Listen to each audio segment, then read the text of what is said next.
Welcome to English Tonight. What if everything you've been told about learning English is missing one crucial ingredient? We're told to study hard, to focus, to practice relentlessly. And that's true. But what if there's a hidden partner in this journey? A partner that works the night shift? What if the key to making English feel natural, to reducing that mental friction, isn't about studying more, but about resting better? I'm not talking about a magic pill. I'm not talking about putting on headphones and waking up fluent. That's a fairy tale, and it sets you up for disappointment. I'm talking about something real, something neuroscience understands. I'm talking about strategically using your sleep, the time when your brain is most busy organizing and strengthening memories, to reinforce the English you're already learning. This is about working in harmony with your biology, not against it. It's for the person who is tired at the end of the day, for the person who feels guilty they didn't open their textbook, for the person who wants to feel a sense of progress, even on the days when their energy is zero. If you've ever felt that frustration, that feeling of being stuck on a plateau, then this is for you. We're going to build a foundation together. A foundation for learning that doesn't stop when your head hits the pillow. Tonight, in Part 1, we're going to tackle the single biggest question. Can your brain actually learn while you're asleep? We're going to separate the hype from the hard science, and I'll show you the only scenario where sleep learning truly works. It starts with a story you might recognize. It's late. The day is done. You're physically and mentally drained. You know you should practice some English. But the very thought of opening an app or a book feels exhausting. So you tell yourself, I'll do it tomorrow. But tomorrow comes, and you're tired again. This cycle repeats, and with it grows a quiet sense of guilt, a feeling that you're not dedicated enough. I want you to know this. That feeling is not a sign of failure. It's a sign that you're human. Your conscious, focused mind has a limited battery. It needs to recharge. And the prime time for recharging is when you sleep. But here's the paradigm shift. What if, instead of fighting your tiredness, you could use it? What if your sleep wasn't just downtime, but a strategic ally? For decades, the idea of sleep learning, or hypnopedia, was dismissed as science fiction. And for good reason. The early claims were outrageous. People thought you could absorb entire textbooks. That's pure fantasy. Modern neuroscience, however, paints a more nuanced and fascinating picture. Your sleeping brain is not a blank slate. It's a highly active, busy workshop. While your body is still, your brain is replaying the day's events, sorting experiences, and, crucially, solidifying memories. This process is called memory consolidation. Think of your brain like a library. During the day, new books, new words, experiences, phrases are constantly being delivered and dumped on the front desk. It's chaotic. When you sleep, the library's night crew comes in. They take those books, catalog them, and place them carefully on the right shelves, connecting them to related books. This makes the information easier to find later. So, does this mean you can play a list of 50 new vocabulary words and wake up knowing them? No. The night crew can't file books they've never seen before. They can only organize what's already been delivered to the front desk. Here is the fundamental law of effective sleep learning. Sleep can only strengthen memories that already exist. It can reinforce, connect, and deepen. It cannot create from scratch. This changes everything. It means sleep learning isn't about learning new things. It's about making the things you've already encountered more permanent, more accessible, and more familiar. It's about moving English from the foreign and difficult shelf in your mind to the familiar and comfortable shelf. So, if you've spent even just 10 minutes during the day listening to a simple English story, learning a few phrases, or reviewing a dialogue, you have already delivered the books to your brain's front desk. Your sleep that night is when the filing happens. When you listen to that same familiar material as you drift off, you are essentially leaving a note for the night crew. This is important. Please prioritize filing this. This is the core principle. This is the foundation. Not magic, but intelligent reinforcement. Not a shortcut, but a powerful synergy between your conscious day and your subconscious night. In the next part, we will take this principle and build your first practical, actionable sleep learning routine. We'll talk about what specific kind of audio to use, how to prepare your brain before bed, and why the right content choice makes all the difference. But for now, I want you to absorb this single powerful idea. Your sleep is not a break from learning. It is the final, essential step in the learning process. You study while awake to introduce the material. You sleep to make it stick. So, we've established the ground rule. Sleep strengthens what's already there. It's the glue, not the brick. This means our entire approach shifts. We're not looking for a magic audio that teaches us new grammar in our dreams. We're building a simple, powerful ritual. A ritual that bridges your conscious learning day with your subconscious processing night. Tonight, in Part 2, we move from theory to practice. We're going to build the first half of your sleep learning ritual, the evening preparation. This is the most important step. Get this right, and your sleep will do remarkable work for you. Get it wrong, and you'll just be playing background noise. We'll break it down into 3 simple choices: the what, the when, and the how of your pre-sleep preparation.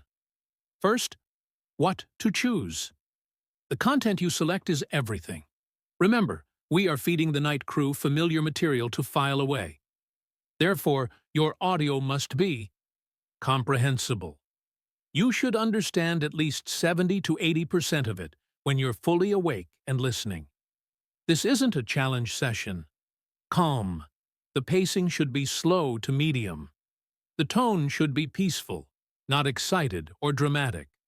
We are preparing the brain for rest, not a workout. Short and looping. 5 to 10 minutes is ideal. A short story, a descriptive paragraph about a simple topic, like a quiet morning or walking in the park, or a set of 5 to 7 positive, useful phrases. The idea is that it can loop seamlessly, creating a rhythmic, predictable soundscape. Let me give you perfect examples of what to look for. A slow description. The sky is dark now. The stars are small points of light. The air is cool and quiet. I close my eyes. My breathing is slow. My body feels heavy and relaxed. The day is over. The night is here for rest. Useful phrase repetition. I can understand English. I am learning every day. Listening is becoming easier. My mind is calm. I am patient with myself. A simple narrative. Anna walks to the kitchen. She pours a glass of water. The water is clear and cool. She drinks slowly. She feels the water cool her throat. She smiles. It is a small, good moment. Avoid news podcasts, fast conversations, tense dramas, complex lectures, or any brand new vocabulary lists. This is not the time for them. Second, when to prepare. The ideal window is the last 30 to 60 minutes before you intend to sleep. This is your wind-down period. We are aiming for a state of relaxed focus. Here is a sample timeline. T 60 minutes. Stop any stimulating activity. Intense work, exciting movies, stressful conversations. T 30 minutes. Get ready for bed. Then, sit or lie comfortably. Take 3 deep breaths. Now, actively listen to your chosen 5-minute audio. Just listen. Follow the words. Visualize the scene. Don't study it. Just experience it. T 5 minutes. Play the audio one more time. This time, you might softly whisper along with a phrase or two if it feels natural. This active engagement, however slight, is a powerful signal to your brain. This is the material for tonight. Third, how to engage. This is the subtle art. You are not studying. You are immersing. Your goal is to associate this English audio with a state of safety, calm, and readiness for sleep. Let the words wash over you. If your mind wanders, gently bring it back to the sound of the voice, the rhythm of the sentences. The content is simple, so there is no pressure to get it. You already get it. Now, you're letting it sink in. By doing this, you accomplish two critical things. You refresh the memory trace of this language in your brain, placing it firmly on the front desk for the night crew. You create a powerful psychological anchor. You are training your brain to hear this calm, slow English and think, it is time to relax and rest. This association alone reduces anxiety around the language. Your preparation is now complete. You have carefully selected the material, you've presented it to your brain in a state of relaxation, and you've signaled its importance. You have set the stage perfectly. In Part 3, we will move into the sleep phase itself. We'll talk about exactly how to listen, volume levels, timers, and what to realistically expect when you wake up. We'll combine your evening preparation with your nighttime strategy to complete the circuit of learning. But for tonight, just focus on this preparation. Find a 5-minute audio that fits our criteria. Listen to it calmly in that 30-minute window before bed. Do this with zero expectation for tomorrow. Just complete the ritual with intention. You are not just preparing to sleep, you are preparing to learn. Your preparation is complete. You've chosen your calm, familiar English audio. You've listened to it mindfully in that quiet window before bed. Your brain has received the signal. Now, it's time to cross the threshold. This is where conscious effort ends and subconscious processing begins. Welcome to Part 3, the Nighttime Strategy. This is about the technical, practical setup of your sleep learning session. We're moving from the psychology of preparation to the physics of implementation. How you execute this phase is crucial. It can mean the difference between reinforcing your English and simply disturbing your sleep. Let's walk through the 4 key technical decisions. Decision 1. Sound delivery. Headphones or speaker? This is a vital safety and comfort choice. Open-ear, sleep-specific headphones. These are flat, soft bands or pads that sit around or on your ears, not in them. They are an excellent choice if you share a bed or a room. They keep the audio private and contained. Crucially, they allow you to hear ambient noises like a morning alarm or a family member. Never use noise-canceling or in-ear headphones for sleep learning. Your awareness of your environment is non-negotiable for safety. A single, small speaker. Place it on your nightstand, at least an arm's length from your head. The volume should be so low that it feels like a faint whisper in the room, not a directed voice in your ear. This method is less isolating and can create a gentle, ambient atmosphere. Decision 2. The Golden Volume Rule. This is the single most common mistake, playing audio too loud. The volume must be at the absolute minimum level, where you can just barely make out the words when you are awake and focusing on it. When you are drowsy and your eyes are closed, this faint level will be perfectly perceptible to your subconscious, but it will not engage your alert, waking mind. A good test. Set the volume. Close your eyes. If the audio commands your attention and you find yourself actively listening, it's too loud. If it feels like a distant, soothing murmur that blends into the background, it's perfect.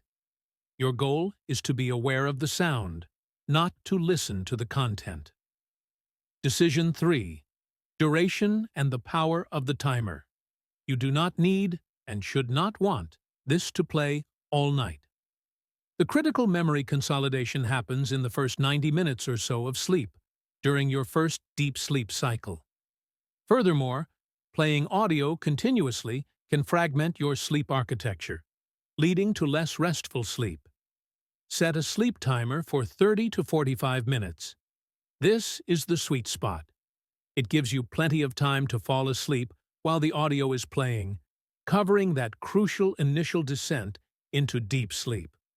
Once it turns off, your brain can continue its work in silence, and you can cycle through the rest of your sleep stages undisturbed. More is not better here. Consistency with a short, targeted exposure is. Decision 4. Mindset as you drift off. As you lie in the dark, audio whispering, this is your final act of intention. Release all expectation. Your job is done. You are not waiting for the audio to teach you. You are simply allowing it to be present. Think of it as a familiar scent in the room, or the sound of gentle rain. It is part of the environment of rest you have created. Your last conscious thought should not be, "I hope this works." Let it be a surrender. The material is there. My brain knows what to do. Then, let go. Fall asleep as you normally would. If you wake up briefly and hear the audio, that's fine. No need to focus on it. Just let it be the soundtrack to your return to sleep. What to expect when you wake up. Manage your expectations. You will not wake up with the audio transcript memorized. That is not the goal. The success metrics are subtler and often more powerful.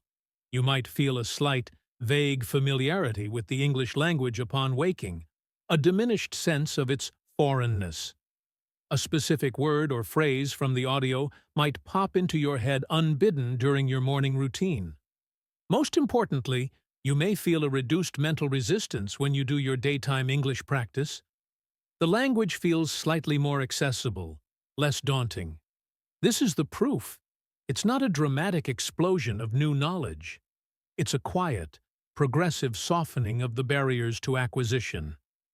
You have now completed the full cycle.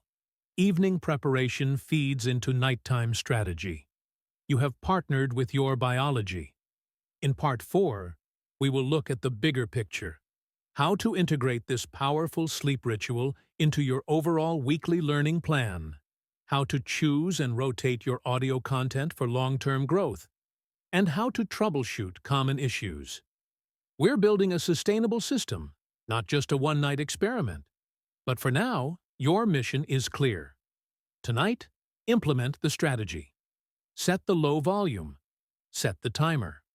And then, truly, rest. You now possess the core technique, a deliberate evening preparation followed by a gentle nighttime exposure. You have a powerful tool, but the true potential of this tool is unlocked when it stops being an occasional practice and becomes part of a larger, sustainable ecosystem for your English growth. We need to talk about integration. Welcome to Part 4, Building Your Personal Learning Ecosystem. Think of your English not as a single subject to be studied, but as a living environment you are cultivating. Your daily practice plants the seeds. Your sleep practice is like the consistent climate, the humidity, the temperature that allows those seeds to take root and grow strong, often without you visibly seeing the growth moment to moment. The first pillar of integration, the content cycle. Using the same short audio for multiple nights is a deliberate strategy, not a lack of creativity. Let's understand why. Your brain craves patterns for efficient consolidation. A powerful rhythm to adopt is the 3-night deep dive. Night 1, Introduction and Familiarization. Your brain recognizes the material and begins initial filing. Night 2. Strengthening and connection. This is where deep consolidation accelerates. Neural pathways for those sounds and phrases are reinforced. Night 3. Automation and interweaving. The language starts to feel processed, moving closer to automatic recall. It begins to connect with other, related knowledge you have. After this 3-night cycle, you can choose. Continue for another night if it feels profoundly comforting, or gently shift to new material that is thematically linked. For example, move from a quiet morning to preparing breakfast. This creates the expanding web of associated language in your mind, rather than isolated, fragile fragments. The second pillar, the active-passive feedback loop. This is the engine of your ecosystem. Sleep learning, passive, and active learning must talk to each other. The morning anchor. Within 30 minutes of waking, briefly touch the material from the previous night.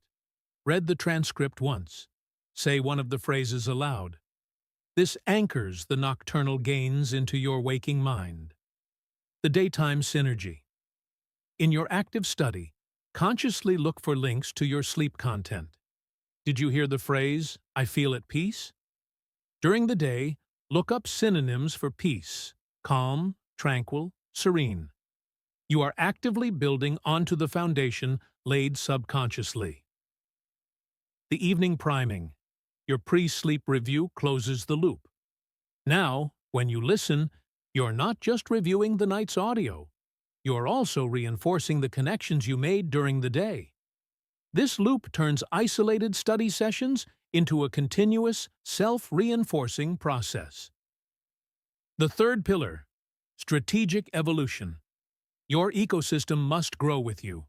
The core principles remain: calm, comprehensible, familiar, but the content can mature. Phase 1, weeks 1 to 4, pure, slow description. Simple, present tense. The room is dark, the air is cool. Phase 2, weeks 5 to 8. First-person narrative and simple, past tense. I woke up slowly. I felt rested. Phase 3, onward. Slow, clear dialogues or more detailed storytelling. She asked me a question. I smiled and answered calmly. The progression is gradual. The moment the content causes strain or requires intense focus to understand, it has left the realm of effective sleep material. Step back. The goal is always consolidation and comfort, not challenge. This ecosystem approach transforms your practice from a task into a background process. English starts to surround you not as an enemy, to be conquered for 1 hour a day, but as an environment you inhabit, both consciously and subconsciously. But a thriving ecosystem needs maintenance.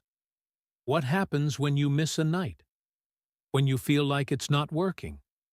When life gets busy?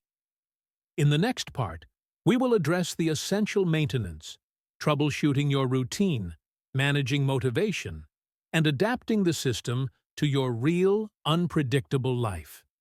Because the perfect plan is useless if it can't survive contact with reality. We'll build resilience into your practice. We've built the ecosystem. We understand the cycle, the loop, the evolution.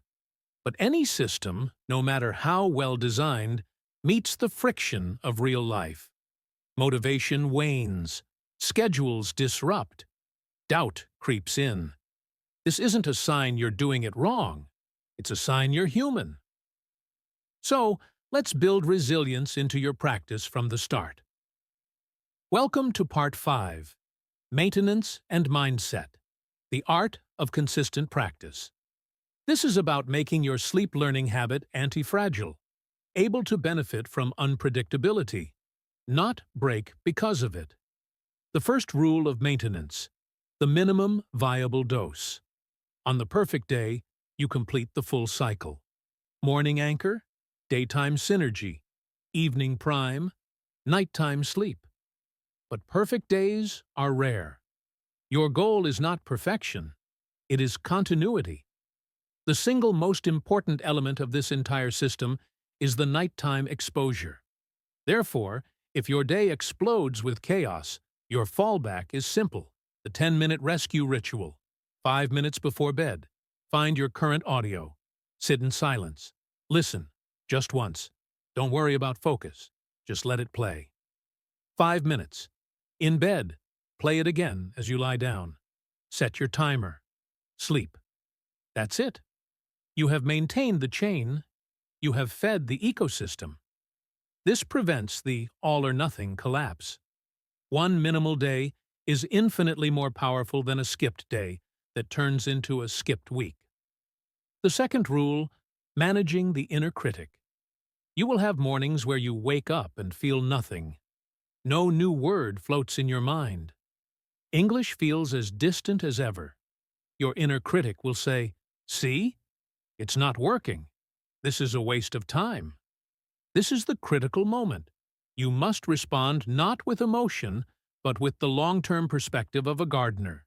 You would never look at a seed you planted yesterday and shout at the soil because there's no tree. You understand the timeline.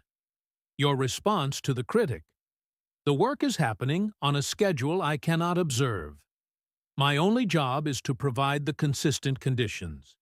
Your metric for success is not daily revelation, but weekly or monthly trend. Do the phrases feel slightly easier to recall? Does listening to slow English feel less foreign? That is the true measure. The third rule: scheduled renewal. Every 4 to 6 weeks, conduct a system review. Ask yourself, is my current audio still comprehensible and calming, or has it become boring background noise? Am I feeling any resistance to the routine? If yes, why? E.g., volume too loud, content too complex, timing too strict. Can I identify one small way the language feels more accessible now than it did a month ago? Based on this, make one small adjustment. Maybe find a new voice. Maybe shift your listening time 15 minutes earlier. Small, intentional tweaks keep the practice fresh and aligned with your evolving intuition. The fourth rule: embrace strategic breaks. If you feel genuine burnout or resentment toward the routine, take a planned break of 2 to 3 nights. Announce it to yourself: I am pausing to reset. During this break, consciously notice your relationship with English without the structure. Often, you'll find the subtle gains, the reduced friction, the slight familiarity become more apparent in its absence, renewing your motivation to return. This maintenance mindset transforms the practice from a rigid obligation into a flexible, living partnership with your own learning process. You are not a machine executing a program. You are a conscious collaborator with your own subconscious mind. In the next part, we will look forward. We'll explore how the foundations you've built, this quiet, consistent, nightly reinforcement, begin to visibly transform your waking use of English. In conversation, in comprehension, and in that most elusive of goals: thinking in English. Welcome to Part 6, the dawn of integration, from subconscious to conscious fluency. This is where the hidden growth becomes visible. The consolidation and familiarity you've nurtured night after night begin to express themselves in subtle but profound shifts in your daily interaction with English. Manifestation 1. The erosion of the mental translation barrier. One of the biggest hurdles for learners is the constant, exhausting process of hearing English, translating it to your native language to understand, formulating a response in your native language, and then translating it back to English to speak. This creates a heavy lag, anxiety, and stilted communication. Your sleep practice directly attacks this barrier. By repeatedly hearing complete, simple ideas phrased in English: the sky is dark, I feel calm, she opens the window, you are strengthening direct pathways between concepts and the English phrases for them. You are building a library of pre-translated thoughts. The result? You begin to experience moments of direct comprehension. You hear a simple, familiar phrase, and you understand its meaning without internally pronouncing a translation. The gap between sound and meaning shrinks. This is a fundamental leap toward true fluency. Manifestation. 2. The emergence of ready-to-use phrases.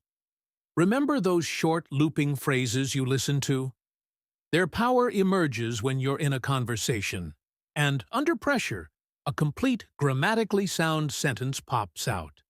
It might be as simple as, "I think so," or, "Let me see." You didn't construct it in the moment. You accessed it. It was a prefabricated piece of language, filed neatly away by your nocturnal night crew, ready for immediate use. This is the beginning of automatic speech. Your sleep learning hasn't taught you to improvise complex arguments, but it has stocked your mind's pantry with reliable, essential ingredients. Cooking a meal becomes easier when your basic ingredients are already prepared. Manifestation. 3. Reduced performance. Anxiety. When English is associated with the stress of tests, difficult conversations, or making mistakes, your body reacts with a stress response. Your sleep ritual actively rewires this association. Now, English is also linked to the safety of your bed, the comfort of your blanket, the state of rest and restoration. This creates a counterweight in your nervous system. When you encounter English in a stressful daytime situation, it's no longer only a stress trigger. There is now a neural pathway that connects it to calmness. This doesn't eliminate anxiety, but it dilutes it. You may find your heart pounds a little less, your shoulders are a little looser. You can breathe, and in that space, language flows more freely. Manifestation. 4. The gift of noticing. This is a subtle but expert-level skill.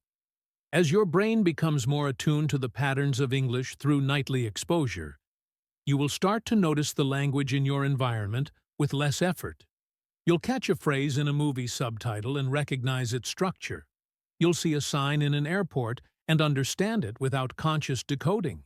This noticing is a sign that your brain is now primed for acquisition.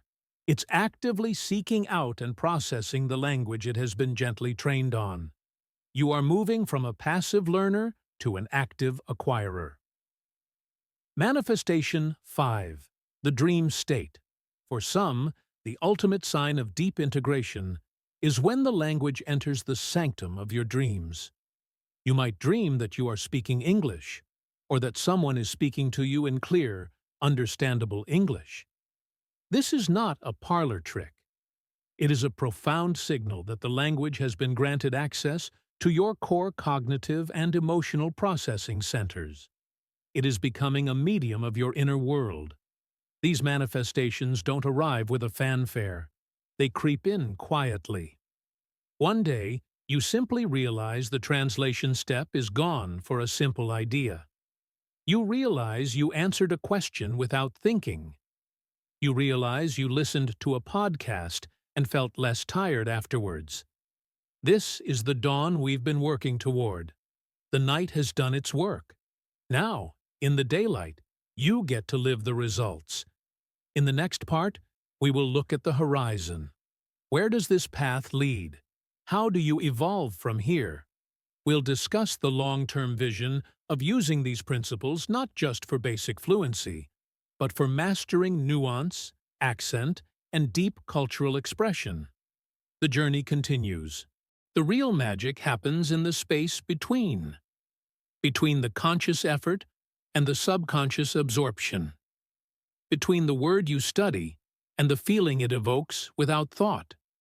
This is the frontier we've been navigating. But a frontier implies something on the other side, a new territory to explore.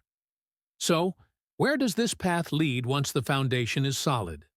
Once direct comprehension and ready-to-use phrases have become your new normal? It leads to precision and to voice. Precision first. Your initial sleep content is broad, descriptive, foundational. The cup is warm. The day is long. This builds the essential framework. The next evolution is to use this same nocturnal process to target the specific, subtle gaps that remain in your English. Those small, stubborn holes in your vocabulary that your conscious study somehow misses. How? Through themed immersion weeks. Identify a micro area you want to own. Not business English, but something like words for textures, or verbs of subtle movement, or phrases for expressing uncertainty politely. For 1 week, your entire sleep learning ecosystem orbits this theme. Your daytime reading and listening seek it out. Your evening preparation focuses on a simple, repetitive audio you create or find that uses these words in calm, clear contexts. The fabric was rough under her fingers. The polished stone felt smooth. The wool was soft and coarse. Night after night, this specific lexical field receives the deep consolidation treatment. By week's end, these words are no longer academic entries. They are sensory memories, embedded with the same effortless familiarity as cup or day. Now, voice. This is more subtle than vocabulary. This is about the music of the language, the rhythm, the intonation, the tiny pauses that make speech sound natural. Your conscious mind is terrible at learning this. It's like trying to learn a dance by reading a manual. But your subconscious mind, the pattern-absorbing genius, learns it instinctively through exposure. This is where you graduate from listening to slow narration to listening to slow conversation. Find dialogues spoken at a relaxed pace, with clear, empathetic voices. The content should still be comprehensible, but the flow should be the natural flow of human turn-taking. As you sleep with this, you are not learning what they say. You are absorbing how they say it. The rising intonation of a question. The gentle fall of a statement. The connective tissue of small filler words used naturally. This is how you stop sounding like a textbook and start sounding like a person when you speak. This precision and this voice are the gifts of advanced practice. They are not achieved by studying harder, but by leveraging the system you've built with more intention. You are no longer just building a general familiarity with English. You are now sculpting it, detail by detail, in the quiet workshop of your sleep. And this process, ultimately, changes your relationship with the language in one final, profound way. It changes the relationship from one of extraction to one of expression. For so long, learning a language can feel like an endless extraction. Mining grammar books for rules, extracting vocabulary from lists, pulling correct phrases from memory under pressure. It's a one-way transaction. You are always taking from English, trying to get something out of it. The ritual we've built, this gentle nightly dialogue, flips the script. When you consistently meet English in a state of calm and receptivity, you stop just taking from it. You start to build a home for it within yourself. And when something has a home, it can begin to express itself through you. This is the subtle shift from being a learner of English to becoming a user of English. A user doesn't just retrieve pre-memorized blocks. A user improvises. They use the tools, the words, the rhythms, the patterns that have become so familiar they feel like personal possessions, to express their own unique thoughts, feelings, and personality. The precision you cultivate for textures, the vocal melody you absorb from conversations, these aren't just for accuracy. They are for authenticity. They allow the English you speak to carry the weight of your own intent, your own nuance. You are no longer just trying to be correct. You are learning to be you in another linguistic code. This is where the anxiety of mistake-making truly begins to dissolve. When your primary goal shifts from, will I get it right, to, will I get myself across, the entire emotional landscape changes. A mistake is no longer a failure of extraction. It's merely a temporary, minor hiccup in expression, easily corrected. The language is no longer a walled garden you're trying to break into. It's a set of tools in your own workshop. Your sleep practice is what makes this psychological shift possible. By disconnecting English from performance and stress, and connecting it irrevocably to rest and safety, you create the internal security needed for true expression. You can only be authentically you in a space where you feel safe. Your nightly ritual is building that safety within the language itself. So, the ultimate goal is not an accentless perfection. It's a seamless integration.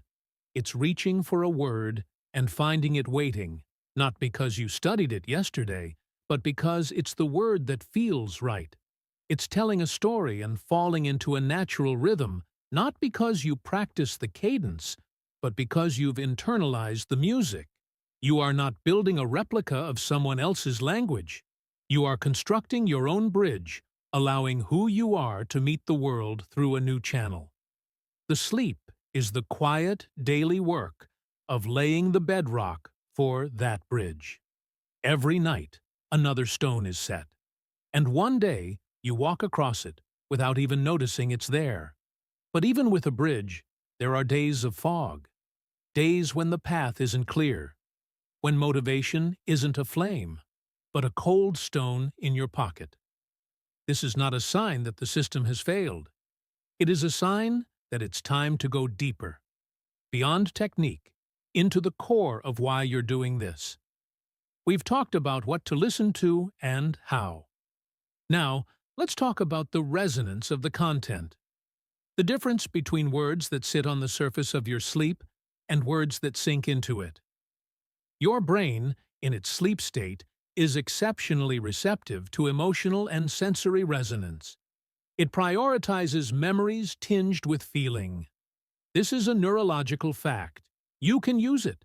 This means the most powerful sleep audio isn't just simple English.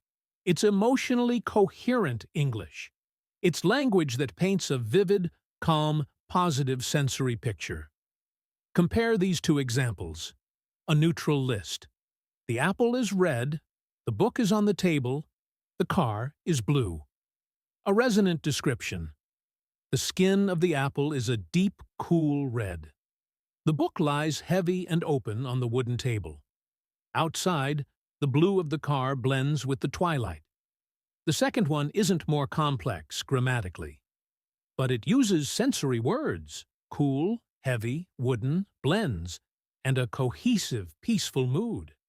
It creates a feeling, not just a series of facts. When this type of language enters your sleep, your brain doesn't just file the vocabulary for apple and book. It files the entire experience of calm observation. It connects the English words directly to mental images and a state of quiet focus. This is how you move from learning the word serene to actually feeling a sense of serenity when you hear or use the word. The language becomes embodied. So, your next evolution is to become a curator of feeling. Seek out or create sleep content that does more than inform, that evokes. A slow description of walking through a quiet forest, of the steps of making a perfect cup of tea, of remembering a peaceful childhood memory. The vocabulary will be acquired not as isolated data points, but as part of a meaningful, felt whole. This approach also solves the problem of the boring loop. When the audio carries a resonant feeling, repetition doesn't lead to boredom. It leads to deeper immersion. It becomes a familiar, safe emotional space that you enter through the doorway of English. This is the secret layer. The technical layer is the routine, the volume, the timer, the consistency. This deeper layer is the emotional fabric of the content itself. When these two layers align, when your calm ritual delivers calm, resonant language, The integration is not just linguistic, it's existential. You are not just learning to say, "I am calm" in English. You are building a neural pathway where the English language itself becomes a trigger for the state of calm. And when that happens, the language is no longer something you use. It becomes something you inhabit, a place you can go to, even in the middle of a chaotic day, simply by recalling a phrase that carries the full weight of the piece you've associated with it, night after night after night. The tool becomes a sanctuary. With this foundation, the technique, the ecosystem, the resonance, you have a system that can endure, that can grow. But a system is a map, and a map is only useful if you know where you are on it. So, how do you navigate? How do you know you're moving in the right direction when the changes are so internal, so gradual? You need new metrics. You must abandon the old punishing report cards of scores and perfect test results. In this journey, progress whispers. It doesn't shout. Your new metrics are measured in ease and impulse. Metric 1. The reduction of friction. Pay attention to the moment you switch into English. The moment you open an English app, or click on an English video, or decide to think in English. Is there a tiny internal flinch? A subconscious sigh of effort? That is friction. Over weeks of this practice, that friction will lessen. The flinch will become smaller. The sigh might disappear. The switch will become more like turning toward a familiar room in your own house, not stepping out into a cold foreign street. This reduction of resistance is a primary indicator of success. It means the associative pathways you've been building, connecting English to rest, to safety, to personal resonance, are working. Metric 2. The unbidden thought. This is the most beautiful sign. You are not studying. You are chopping vegetables or waiting for a bus, and a complete English phrase floats into your mind. It is not a memorized line from a lesson. It is your thought about your life, wearing English words. This soup needs more salt. The light through that window is beautiful. I should call her later. This is the ultimate signal of integration. The language has moved from being an external subject to an internal tool for your own cognition. It is thinking with you, not just being studied by you. When this happens, even once a week, you are on the right path. Cherish it. Metric 3. The forgotten moment of understanding. You will experience this during daytime listening. You will be halfway through a podcast or a conversation, and you'll suddenly realize you just understood a small segment, a joke, an explanation, a nuanced feeling, without any conscious process of translation or analysis. You simply understood, and you didn't even notice it happening in the moment. The forgetting is the key. It means the process has become automatic, seamless. The machinery is working so well you can't hear the gears. These metrics are your true compass. They are subtle, but they are honest. They cannot be faked. They are the direct output of the subconscious work you are facilitating each night. So, you must practice a new kind of patience. Not the patience of waiting for a result, but the patience of a naturalist observing a slow, organic process. You are not constructing a building. You are tending a garden in a climate you are carefully creating every single night. You are watching for the first green shoots of ease, the budding of unbidden thoughts, the strong, silent growth of understanding that happens before you even look. Keep your ledger of these quiet victories. They are the proof that the silent hours are anything but empty. They are the most productive hours of all. This leads us to a necessary, powerful question. What happens when the method works? When the unbidden thoughts become frequent, the friction fades, and understanding feels more like a reflex than an achievement? Do you stop? Is the journey over? No. The journey simply changes form. It evolves from a practice of acquisition to a practice of refinement and connection. The initial goal was to build familiarity, to make the strange familiar. Once that familiarity is established, your relationship with the language enters a new phase. You are no longer building a house. You are now living in it, and you begin to notice the details, the way the light falls in a certain room, the slight creak in a floorboard that gives it character. In language, these details are the connotations, the collocations, the cultural echoes that live within words. Your sleep practice can now target this layer. You move beyond learning that chilly means cold. You start to absorb, through repeated exposure in calm contexts, that chilly often describes weather, a room, or a reception. It carries a slight negative nuance. Cool can be neutral or positive. This isn't learned by rule. It's absorbed by repeated, contextual encounter in a state of mind open to subtlety. This is when you begin to consume content not just for its simplicity, but for its richness. You might choose a slow, beautiful audio description of a piece of art, a landscape, or a memory. The sentences will be grammatically simple, but the word choice will be precise and evocative. You are no longer just filing the word walk. You are absorbing the difference between stroll, wander, trudge, and amble, each with its own rhythm and emotional weight, all delivered in the same safe, slow voice that tells your brain this is not a test, but an exploration. The connection deepens in another way. As English becomes a medium for your quiet, internal world, the voice that describes your calm, your observations, your reflections, it becomes intertwined with your sense of self.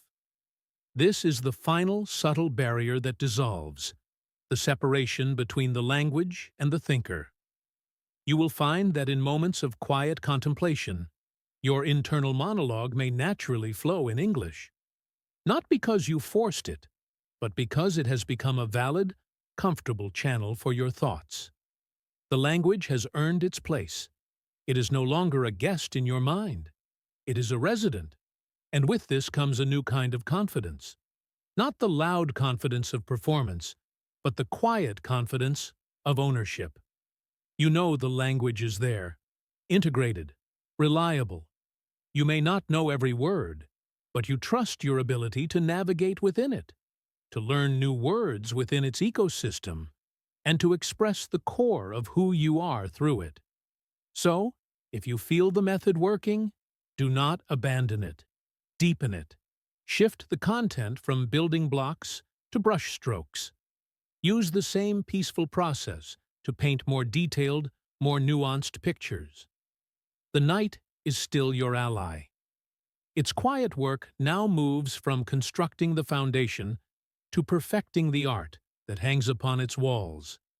This brings us to an inevitable and beautiful crossroads. You have used the structured night to bring order, familiarity, and safety to the language. But language, at its core, is not a structure. It's a current, a living, flowing, and wonderfully messy river of human expression. The ultimate purpose of building a steady vessel is not to keep it docked forever, but to eventually set it upon that current. So, the final evolution of this practice is not another technique. It is a release, a controlled release of the very structure that nurtured you, in order to engage with the beautiful, unstructured reality of the language. How does this happen? You begin to introduce what we can call ambient variation. Once a week, perhaps, you change a fundamental variable of your sleep ritual, not to disrupt it, but to gently stretch its boundaries. The voice. You have your primary, trusted narrator. For one night, you might use a different voice, softer, slightly different in accent or timbre, but still speaking the same type of calm, resonant content. This teaches your brain to recognize the language pattern itself, not just the familiar sound of one speaker. The context. Your audio has always been a curated, standalone piece. Now, you might use a 10-minute segment from a very calm, slow-paced audiobook chapter, or a documentary narrated with serene authority. The content remains comprehensible and peaceful, but it exists within a larger, unfinished context. This introduces a gentle, open-ended quality, a sense that the language is part of a wider world. The silence. You might, intentionally, have a night with no audio at all. A night of pure, silent consolidation. This is an act of supreme trust. It tells your brain, the foundation is solid. You may now organize and connect what you have, freely, without new input. Often, the most creative integrations happen on these silent nights. This controlled variation does one critical thing. It prevents your proficiency from becoming brittle, dependent on a perfect, controlled set of conditions. It builds a flexible, adaptable knowledge that can survive and thrive in the unpredictable flow of real use. You are preparing for the moment when you are half asleep on a train and you overhear a snippet of English conversation and understand it effortlessly. You are preparing for the moment you pick up a novel and read a descriptive paragraph that feels immediately vivid. Not because you studied the words, but because you have spent hundreds of nights training your mind to paint pictures from English sentences in the dark. You are transitioning from a practitioner of a method to a traveler in the language. The method was your map and your packed gear. Now, you know the terrain well enough to wander off the marked path, to explore, to get a little lost and find your way back, all because your internal compass, built night by night, is now reliably set to true north. The ritual that began as a way to learn English in your sleep becomes, in the end, the thing that allows you to forget your learning at all. It simply becomes how you live with the language, a part of your life's weather, as natural as night, and as full of potential as the quiet hours before dawn. We have traveled from a simple, hopeful question, "Can the night teach me?" to the edge of a quiet revolution in how you inhabit a language. We've moved through the mechanics of memory, the architecture of habit, the cultivation of a personal ecosystem, and into the subtle realms of resonance and identity. Now, as we draw this exploration to a close, let's crystallize not what you do, but what you become when you make this practice your own. You become a collaborator with time. Traditional learning often feels like a race against time. Cramming vocabulary, rushing to meet a class deadline, feeling the pressure of your own expectations. This practice dismantles that race. It allies you with a different kind of time, cyclical time, patient time, the time of growth that cannot be rushed but can be faithfully nurtured. You learn to place your trust in the invisible, productive hours of the night. You stop fighting the clock and start partnering with the rhythm of your own biology. Your progress is no longer measured in pages consumed per hour, but in the deepening sense of ease that accumulates like sediment, layer upon layer, over weeks and months of consistent nights. You become a curator of your own mind's environment. You develop a keen, intuitive sense for what nourishes your brain and what depletes it. You learn to choose audio not for its promised level or difficulty, but for its texture, its ability to create a sense of calm, spacious clarity. You become adept at identifying the content that feels like a natural extension of your own thoughts. This skill of curation, of choosing the right linguistic nourishment, is a form of self-respect and profound self-knowledge. It translates far beyond language learning. It is the skill of creating a peaceful internal world. You develop a quiet confidence in the unseen process. In a world obsessed with visible metrics and instant results, you cultivate a rare faith. You learn to act on principle, the principle of gentle, consistent exposure, without needing daily proof of its efficacy. You understand that the most important work is often the least visible. This faith becomes a quiet anchor. On days when speaking feels hard, when progress feels elusive, you have this anchor.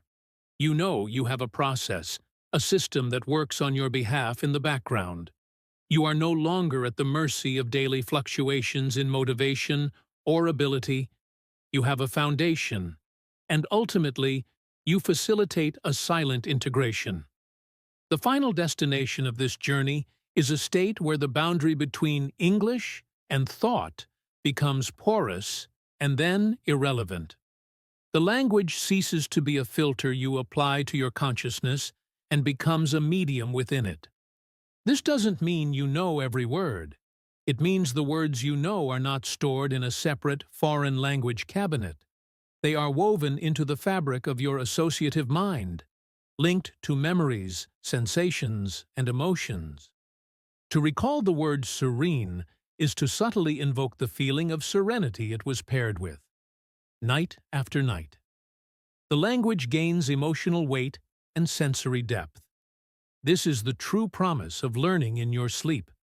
It is not the promise of effortless fluency, but the promise of deep integration. It is the promise of a relationship with English that is not based on struggle and performance anxiety, but on familiarity, safety, and a sense of organic ownership. So, as we end, the invitation is not to master a complex method. It is to begin a simple, faithful practice. Start small. Find 5 minutes that feel peaceful. Listen not to learn, but to immerse. Let your sleep do what it has always done. Organize, connect, and strengthen. And then observe with the patience of a gardener for the signs of life. The easier breath when you hear English. The unbidden thought. The moment of understanding that you didn't see coming. You have everything you need. The science is clear. The method is gentle. The night is waiting. Your journey into the quiet heart of the language begins not with effort, but with rest. Thank you for listening. May your path be peaceful and your learning profound.